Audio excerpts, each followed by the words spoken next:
A clay tablet sits in an oven. It was never meant to be baked. A king dictated it in a panic. The enemy's ships are already here. My cities are burning. A scribe pressed the words into wet clay. The letter was never sent. Then the city burned. And the fire that destroyed it baked that tablet hard as stone. That is the only reason you can read it today. 3,000 years later, this is the last message from a world that vanished. Around the year 1177 BC, the most advanced civilizations on Earth collapsed. Not one of them, almost all of them. Inside a single lifetime, the Mycenaean Greeks gone, the Hittite Empire gone, the kingdom of Ugar had burned off the map, Babylon and Assyria shaken to their foundations, Egypt wounded so badly it never truly ruled the world again. These were not scattered tribes. This was a connected world. Kingdoms that traded, married, and wrote letters to each other. Egyptian gold flowed north. Cypriot copper sailed west. Kings called each other brother. And then, all of it turned to ash. Historian Eric Cline calls it the year civilization collapsed. And one question has haunted him for decades. Why did it all fall at once? To understand the fall, you have to understand the trap they built, without knowing it.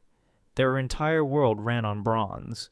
The swords, the armor, the tools, the plows, and bronze cannot be dug out of a single hillside. Bronze is a recipe. Copper plus tin. The copper came from Cyprus. But the tin? The tin came from mines thousands of miles away, possibly as far as Afghanistan. Think about what that means. To make one sword, you needed a trade route that crossed half the known world. No single kingdom could do it alone, and every palace depended on every other palace. A globalized economy, 3,000 years before we had the word, and a system where everyone depends on everyone, has a hidden flaw. Cut a few threads and the whole web shakes. Cut enough, and it falls. So what cut the threads? For a long time there was the one famous suspect. The Sea Peoples.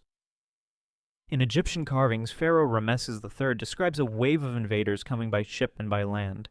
He wrote that no country could stand before them. For centuries, this was the answer. Mysterious raiders appeared from nowhere and destroyed civilization. But here's the problem. It doesn't add up. Who were they? Where did they come from? And why would a band of raiders be enough to topple 8 powerful empires at once? Modern researchers think the Sea Peoples weren't the cause.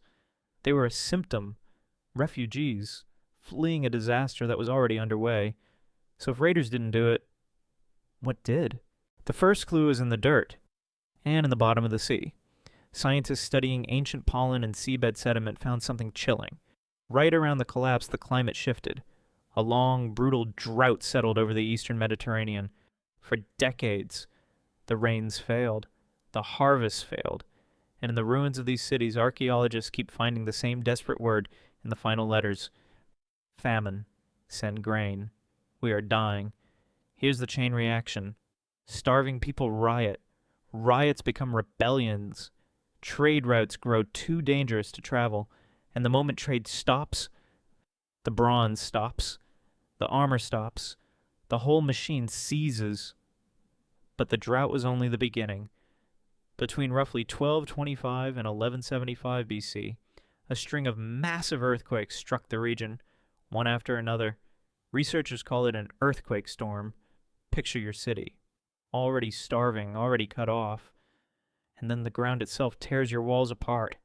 This is what Cline means by a perfect storm. No single blow to pile up drought, famine, earthquakes, a rebellion, an invasion, all hitting a system already stretched to breaking. Any one of these, the Bronze Age world might have survived. All of them together? There was no recovering. The webs didn't just tear. It unraveled. And what came next is stranger than the collapse itself. The survivors didn't only lose their kings, they lost their knowledge.